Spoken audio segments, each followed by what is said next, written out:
అంతకుముందు నెల నెల ఆకాశవాణి ద్వారా నిర్వహించే మన్ కీ బాత్ కార్యక్రమంలోనూ ప్రధాని సైనికుల త్యాగాలను గుర్తు చేసుకున్నారు. ప్రజలకు దీపావళి శుభాకాంక్షలు తెలిపిన మోదీ పండుగ అనంతరం పరిసరాలను పరిశుభ్రం చేసుకోవాల్సిన బాధ్యత కూడా మనదేనని గుర్తు చేశారు. సోమవారం సర్దార్ పటేల్ జయంతి సందర్భంగా ఆకాశవాణి ద్వారా ఆయనకు నివాళి అర్పించారు. దేశ రక్షణ కోసం ఎన్నో త్యాగాలు చేస్తూ అహర్నిశలు శ్రమిస్తున్న జవాన్లకు ఈ దీపావళి అంకితమని ప్రధాని నరేంద్ర మోదీ ఉద్ఘాటించారు. వరుసగా 25వ నెలలో ఆకాశవాణి ద్వారా మనసులో మాట కార్యక్రమంలో మాట్లాడిన ఆయన సైనికుల నిరుపమాన సేవల్ని గుర్తుచేసుకుని వారికి ఘన నివాళులు అర్పించారు.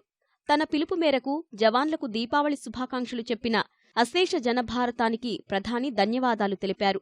ప్రజలందరికీ దీపావళి శుభాకాంక్షలు తెలిపిన మోదీ భారతీయ పండుగల్లోని వైశిష్ట్యాన్ని వివరించారు. పరిసరాల్ని పరిశుభ్రంగా ఉంచుకోవడం సహా సమాజంలో లింగ వివక్షను రూపుమాపాల్సిన అవసరాన్ని ప్రధాని మరోమారు గుర్తుచేశారు.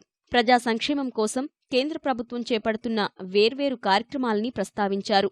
पिछले कुछ महीनों से जो घटनाएं आकार ले रही हैं, हमारे सुख चैन के लिए हमारे सेना के जवान अपना सब कुछ लुटा रहे हैं.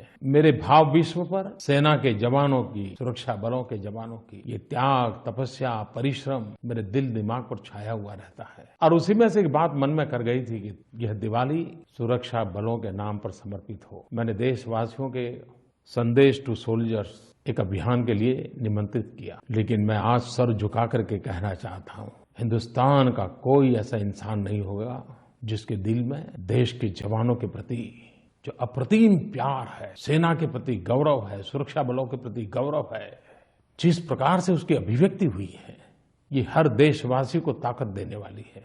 सुरक्षा बल के जवानों को तो हम कल्पना नहीं कर सकते, इतना हौसला बुलंद करने वाला आपका एक संदेश ताकत के रूप में प्रकट हुआ है. ఉక్కు మనిషి సర్దార్ వల్లభాయ్ పటేల్ అందించిన ఐక్య భారతాన్ని శ్రేష్టా భారతంగా తీర్చిదిద్దుకోవాల్సిన బాధ్యత ప్రతి ఒక్కరిపై ఉందని ప్రధాని నరేంద్ర మోదీ పునరుద్ఘాటించారు. సోమవారం పటేల్ జయంతిని, ఇందిరాగాంధీ వర్ధంతిని జరుపుకోనున్న విషయాన్ని మనసులో మాట కార్యక్రమంలో మోదీ గుర్తు చేశారు. సర్దార్ సాబ్ ఏకతా के लिए जिए, एकता के लिए जूझते रहे, एकता की उनकी प्राथमिकता के कारण कईयों की नाराजगी के शिकार भी रहे, लेकिन एकता के मार्ग को कभी छोड़ा नहीं. लेकिन उसी सरदार की जन्म जयंती पर हजारों सरदारों के परिवारों को श्रीमती गांधी की हत्या के बाद मौत के घाट उतार दिया गया.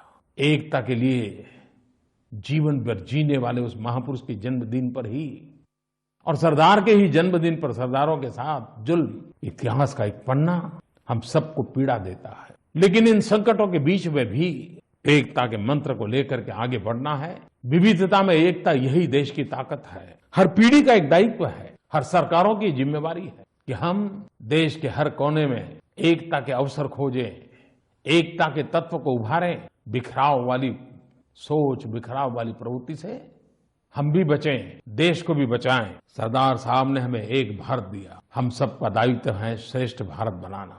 एकता का मूल मंत्र ही श्रेष्ठ भारत का मजबूत नींव बनाता है. కార్తీక పౌర్ణమి రోజున సిక్కుల తొలి గురువు గురునానక్ జయంతి సందర్భంగా ప్రధాని ఆయన్ని గుర్తు చేసుకున్నారు.